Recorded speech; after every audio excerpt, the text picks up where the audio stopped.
Igreja, vamos ler agora as Escrituras Sagradas. O texto que nós vamos completar, você pode abrir já numa palavra conhecida que está na carta aos Hebreus, no capítulo 6, nós vamos ler na tradução da Bíblia Jerusalém, para completar essa palavra que vai se estendendo no curso dos tempos, porque a igreja que vai tornando gloriosa, ela fará o que Cristo fez e maior. Então vamos ler esta palavra, Hebreus capítulo 6, é onde vai ser feita a leitura. Hebreus quer dizer os judeus que se converteram a Cristo, então foi escrito uma carta aos hebreus, que eram judeus que se tornaram também cristãos. Não há um indicativo quem escreveu a carta aos hebreus, se foi Paulo, se foi Cefas, se foi Pedro, mas é uma carta direcionada à igreja do Senhor. Então vamos ler, é uma das cartas mais profundas para a igreja, é a carta aos hebreus. Vamos então ler, Hebreus capítulo 6, vamos então ler na tradução da Bíblia Jerusalém. Meus irmãos, pelo que então vamos deixando as bases da doutrina de Cristo. Em outras traduções diz, pelo que deixando. Quem já estudou português sabe que está conjugado o verbo deixar, está aí no gerúndio, que é um ato contínuo. Pelo que deixando, é gerúndio, quer dizer, um ato contínuo. Os rudimentos do ensino de Cristo, prossigamos até a perfeição. Em outras traduções, prossigamos a maturidade em Cristo, não ficando lançando ou não lançando de novo ou repetindo de novo os fundamentos do arrependimento, de obras mortas, os fundamentos da fé em Deus e da doutrina ou do ensino, até dos batismos, até das imposição das mãos e até da ressurreição dos mortos, que isto é fundamento ou rudimento da doutrina de Cristo, e até do juízo eterno. Isso faremos, se Deus o permitir, porque é impossível, ou não tem mais jeito, que os que uma vez forem iluminados, por isso que falamos, quem está santo vai santificar mais nos últimos tempos, porque se sujar não vai ter mais chance, porque é impossível que os que já uma vez foram iluminados e provar até o dom celestial e se fizeram até participantes do Espírito Santo e também até provaram a boa palavra de Deus e até ficaram conhecendo as virtudes ou as promessas do século futuro, mas recaíram no pecado, sejam outra vez renovados para o arrependimento, porque assim, quanto a esses que fazem isso, estão de novo eles mesmos crucificando ao Filho de Deus e o expondo de novo à vergonha, e Deus não aceita isso. Então não terão outra chance, porque a terra que embebe a chuva, que muitas vezes cai sobre ela e produz erva proveitosa para aqueles por quem é lavrada, recebe a bênção de Deus. Mas o que produz espinho e abrolhos é reprovado, e perto está da maldição, o seu fim é ser queimado. Então podeis agora sentar e as palmas para louvar e bendizer ao santo nome do nosso Salvador Jesus Cristo. Irmãos e irmãs, então, quem tem acompanhado nesses últimos tempos o que Deus está falando a esse ministério de Igreja Gloriosa, tem tido a noção que o plano de Deus é que todos nós venhamos a ser a semelhança dele. É o que está em 2 Coríntios 3,18. Dia a dia, o Espírito Santo quer nos mudar a sermos a semelhança dele. Romanos 8,29 é o plano de Deus.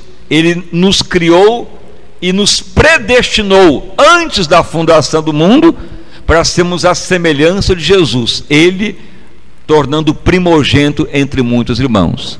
Então o propósito de Deus é isto: ser cristão é se assemelhar ao caráter de Cristo, é ter a mente dele, é amar como ele amou, tanto é que ele enviou o seu próprio Espírito a quem crê, e para amar como ele amou, porque ninguém nasce com o amor dele.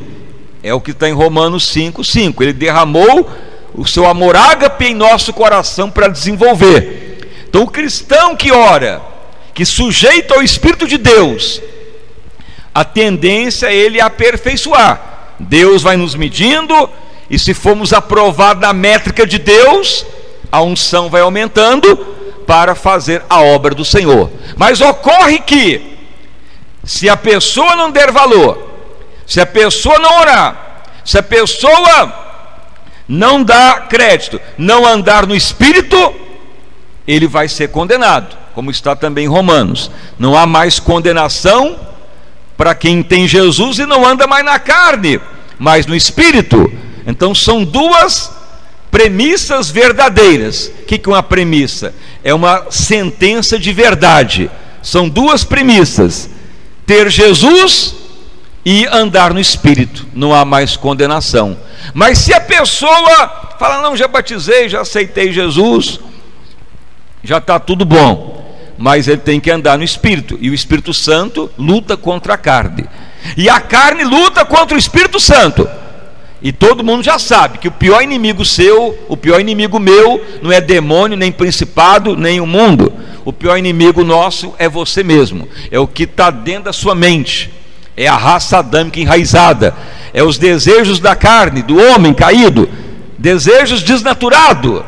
Mas a única maneira de amortecer o homem adâmico é orar, é o Espírito de Deus. Ele luta contra a carne contra o Espírito Santo. Mas se a pessoa fala, eu quero o Espírito de Deus, aí ele tem que orar. Se ele não orar, infelizmente o homem adâmico vai mandar. Aí ele quer o mundo, ele quer o pecado, ele quer o mundanismo, ele quer a sensualidade, ele quer o que agrada a carne. E a carne, ela não converte. O homem adâmico não converte, porque Jesus não veio consertar o homem adâmico, Jesus veio matar o homem adâmico. Romanos 6:6. Nós temos que aceitar que já morremos. Como Paulo escreveu, não vive mais eu, Cristo vive em mim. E a vida que eu vivo agora, vivo na fé do Filho de Deus. Não há salvação para o homem adâmico, mas há salvação para quem aceita Jesus e fala, já morri e agora quero viver em novidade de vida. E o Espírito Santo vai nos mudando até a mente, o caráter de Cristo. Então essa é a realidade da igreja que torna gloriosa. Se a pessoa não fizer isto, ele vai expor Jesus de novo ao vitupério. Nós não lemos aqui quem já provou a boa palavra, quem já até recebe até o Espírito de Deus. Então veja bem que a pessoa pode até ser batizado no Espírito, pode até provar dom da eternidade, pode até ouvir as promessas da eternidade. Veja outras premissas da verdade. A pessoa pode ser participante do Espírito, pode ter sido iluminado pela salvação, pode até provar a palavra de Deus e virtudes do século futuro, mas se esta pessoa recair, é impossível que ele seja iluminado de novo, porque ele está ele mesmo matando, crucificando Jesus de novo e expondo Jesus à vergonha, e Deus não aceita isto. Então o cristão não tem volta, o cristão aí adiante não tem como dar passos de retrocesso. Deus não aceita. A dificuldade de muitos crescerem e tornar a igreja gloriosa é essa situação que ocorre. A pessoa não ora, não consagra, quer manter a raça adâmica, a pessoa não anda com os ungidos de Deus para ajudar, não usa a palavra, consequentemente ele vai recair. Por isso que você tem aquela dificuldade com muitas pessoas, mas a pessoa está ouvindo e não vai adiante, não prospera, não enquadra na visão de Deus, e ele faz o que bem entende da vida, e vem na igreja, depois não vem, depois aparece de novo. Por que isto ocorre? É porque na realidade, diante de Deus, a pessoa já está recaído. ele já expôs Jesus ao vitupério. E não é eu que estou condenando, nem ministério nenhum, é a própria palavra que diz que se a pessoa ouve a verdade, ouve a palavra, é participando do Espírito Santo, ele sabe da verdade, e ele fala: não, mas eu quero é prostituir, não, mas eu pular e dançar o carnaval, não, eu quero mesmo beber e fumar mesmo, eu quero o baseado, eu quero provar, eu quero estar lá com um grupo dos meus amigos que estão dançando, bebendo, pulando, eu quero isso. E se ele já conheceu a palavra e recai, dificilmente será levantado. Aí que está a grande dificuldade da igreja tornar gloriosa, porque na realidade vai havendo um afunilamento. Mas veja bem que Deus dá ordem, meus irmãos, pelo que então vai deixando os rudimentos da fé. Não fique de novo lançando arrependimento, obras mortas, oração de novo de imposição de mão. Ora para mim que eu pequei, eu errei, eu quero a intercessão, me ajuda, eu estou fraco.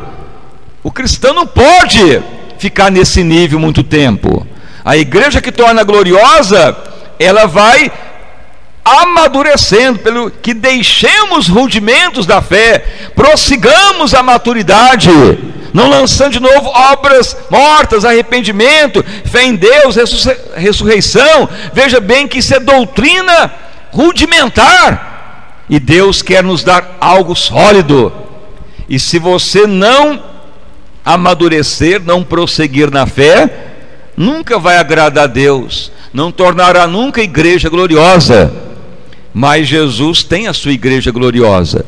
Então o grande parâmetro de Deus é tudo isso que tem sido pregado: a mudança pela oração, sujeição, você saber que a pior miséria que você enfrenta é você mesmo, a pior dificuldade no seu trabalho, no seu casamento, a pior dificuldade dentro da igreja é você mesmo, a pior dificuldade com o vizinho é você mesmo, a pior dificuldade que nós temos com Deus é nós mesmos.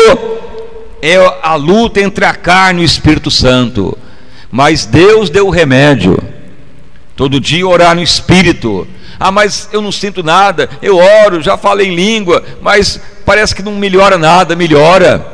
Já foi dado várias vezes o exemplo.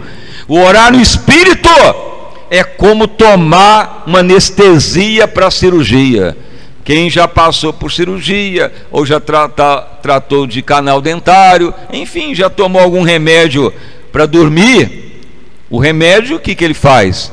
Por exemplo, se for uma cirurgia geral, ou se for uma hack, os médicos anestesistas, eles dão um remédio, um calmante, um sonífero, aí a pessoa vai entrando no estado chamado estado alfa, que quer dizer que o sono vai dominando a pessoa e a razão adormece. É o que ocorre com a anestesia. Aí o médico pode operar, mas acaba a anestesia, a pessoa vai gritar de dor, a pessoa vai espernear. Aí vem os remédios analgésicos para segurar a dor. Assim é a vida espiritual. Se você orar no Espírito, consagrar, fala: Espírito Santo, me ajuda, porque a carne está resistindo. Mas você ora. Se você orar hoje um pouco, amanhã mais, com o tempo você vai manter a raça adâmica mortificada. A pregação não mortifica a raça adâmica. Cantar louvores a Deus não mortifica a raça adâmica. Pode até trazer soberba. Eu sou o maior cantor.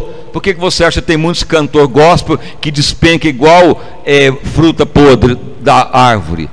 Já estou famoso, já vendi milhões de CD, já estou com um din-din no bolso, e a soberba entra na cabeça e cai.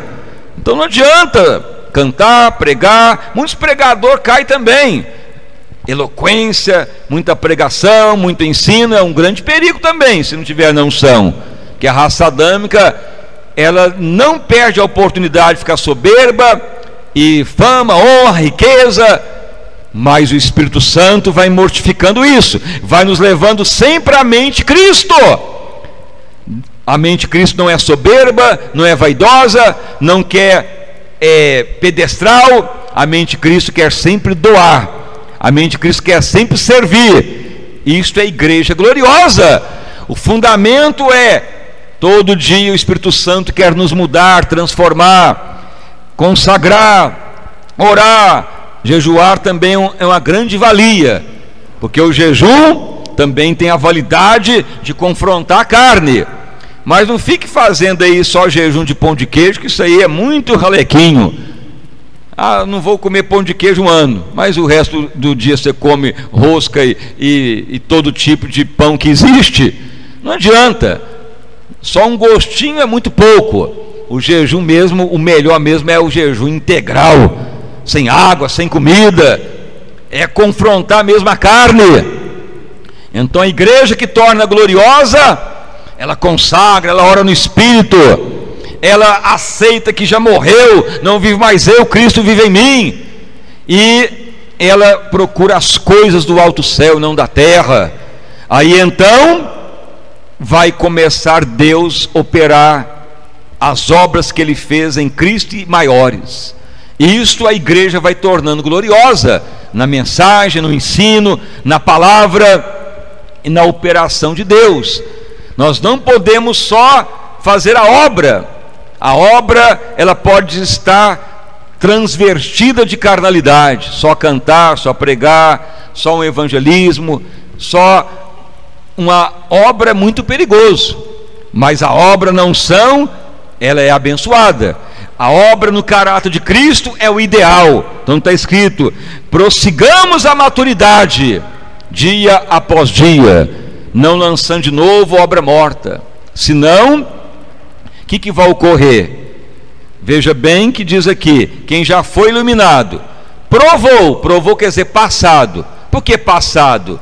Porque a pessoa parou de orar no Espírito, provou o dom, e diz aqui, provou, verbo conjugado no passado. Pode ocorrer que a pessoa para de orar, de vir na igreja, de cumprir o ministério, de envolver na obra de Deus. Não, essa rede jovem ora demais, não, esse bispo ele pede oração demais, e a pessoa estava até orando, mas ele deixa de orar, ele provou o dom. Aí é mais fácil o mundo atrair ele do que ele ficar firme com Deus, porque é igual anestesia. A anestesia acabou, a raça adâmica vai levantar, vai querer andar, sair. Mas se a anestesia é mantida, a raça adâmica fica dominada. Então não tem jeito.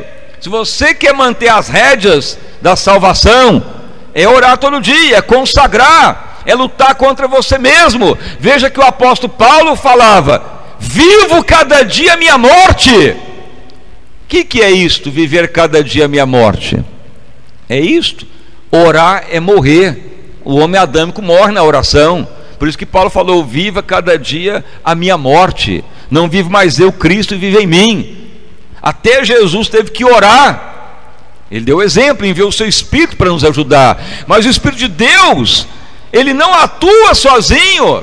O nome do Espírito Santo no grego é Paracleto, que quer dizer aquele que veio corroborar, aquele que veio ajudar. O que é ajudar, corroborar? É igual o exemplo que sempre é dado. Você é um adolescente, uma criança que quer aprender a andar de bicicleta, põe as rodinhas lá atrás. O pai, a mãe ou um irmão mais velho, ele fica ali olhando, ele está ali o quê? Corroborando, ajudando, sendo paracleto. Ele não está andando na bicicleta sozinho, ele está ajudando, ele está falando: vai à frente, é assim mesmo, vai ter o equilíbrio, você vai aprender a andar, vai andar sozinho. Não é o que Jesus quer? Que façamos as obras dele maior. E quem faz isso é o Espírito de Deus. Então você tem que falar: Espírito Santo, me ajuda a me equilibrar, a andar segundamente Cristo. É a função do Espírito Santo, ajudar, nos guiar. Se vamos caindo, pedimos socorro: Espírito Santo, não estou ainda entendendo muito. mas ele ajuda. Ele até manda pôr as rodinhas na bicicleta para andar meio torto, mas vai andando. Amadurecimento, aperfeiçoamento. Aí chega um dia que a criança fala: pai, mãe, arranca essas rodinhas que eu vou já pedalar sozinho. Aí pedala uns 10 metros, rala o joelho e cai, mas não desiste, vai andando e aprende o equilíbrio. Então assim é a vida espiritual, num exemplo tosco que é dado. Isto é o Espírito de Deus ajudando. Se deixar Ele, você nunca sai da infantilidade. Ele que nos leva ao equilíbrio em Cristo. E depois você vai estar sempre com Ele, porque você vai falar: Espírito Santo, Tu me indicou mesmo, é assim que age como Cristo, é dessa maneira, agora não tem nem medo de andar sobre as águas. Você obtém o equilíbrio da mente de Cristo. É a igreja tornar gloriosa, mas temos que deixar os rudimentos da fé. Então ao longo desse tempo é o que tem sido pregado: orar, consagrar, obedecer, sujeitar, lutar contra o homem adâmico. Se você quer saber se você está lutando contra a sua carne, faça uma comparação. Quantas pessoas você denegriu e ofendeu e entristeceu ao longo do ano? Se você denegriu alguém, entristeceu alguém, magoou alguém, brigou com alguém, é sinal que você está muito forte na carne. Mas se você apanhou, foi pisado, se você foi triturado, esmagado e não reagiu, sinal que a carne está sendo dominada, anestesiada. É o mais ponto indicativo, é esse. A carne, se ela não for tratada, ela vira serpente. Não é o que foi pregado muitas vezes? Se a carne é dominada, ela vira verme.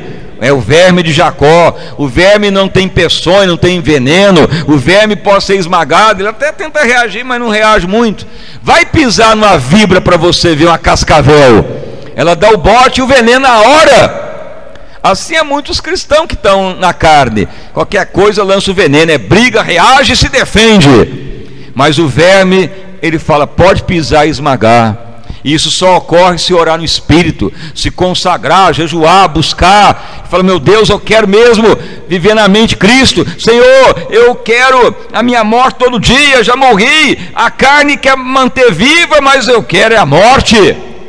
Nenhuma igreja gosta de orar para a morte. Gosta de orar para o casamento, para virar empresário, para ter riqueza, fartura e bênção. Mas você tem que orar todo dia: Senhor, quero viver cada dia a minha morte. Não que você vai perder, pelo contrário, que vai ser honrado por Deus, que vai se tornar semelhante de Cristo. Então a igreja que torna gloriosa, esse é o caminho. A igreja gloriosa tem o sucesso conjugal, amoroso, profissional, ministerial e acima de tudo para a eternidade, e colhe almas e faz as obras que Cristo fez e maior. Então nós estamos terminando um período para começar outro. E esse período é marcado, segundo as revelações de Deus, por uma grande colheita. Então temos que deixar os rudimentos, prosseguir a maturidade, prosseguir na fé, a perfeição em Cristo. Quem retroage, quem vai para trás, quem age negativamente, dificilmente vai ser iluminado. Você nota que é uma tentativa muito grande, vai atrás, visita, fala, dá chance, parece que a pessoa tem um ímpeto, cai de novo. É porque na realidade esta pessoa já expôs Jesus ao vitupério. Podemos fazer o máximo que puder, mas chega em dia que o Espírito Santo fala: meu filho, não adianta, não tem como mais, a pessoa não quer mesmo. Por isso que já foi pregado: aqueles que Deus entregou na mão de Jesus, ninguém arrebatou. Então como está a sua vida? Você está mesmo prosseguindo a maturidade? Ou parou de orar? Ou não dá crédito à palavra? Ou quer o mundo mesmo, o que o mundo quer? Então o mundo é trágico, um abismo chama outro abismo, mas aqueles que vão adiante vão prevalecer. E a ordem profética você já declarou lá em Apocalipse. Nos últimos tempos é isso: quem está santo vai querer mais santidade, E quem está sujo, a tendência é sujar mais ainda. Vai chegar um dia, como Paulo falou a Timóteo, que muitos vão juntar comichão nos ouvidos, vão dar crédito à sã doutrina de Deus. É um dos indicativos dos tempos do fim. Mas aqueles que são do Senhor vão santificar e vão virar igreja gloriosa para o dia do Senhor que se aproxima. Mas também Deus tem o seu povo, e antes dele voltar haverá uma grande colheita de almas, de vida e de conquista. É o que o Senhor tem falado, a igreja experimentar grande avivamento. Amém? Então essa é a palavra profética, e as palmas para louvar o santo nome do nosso Salvador Jesus.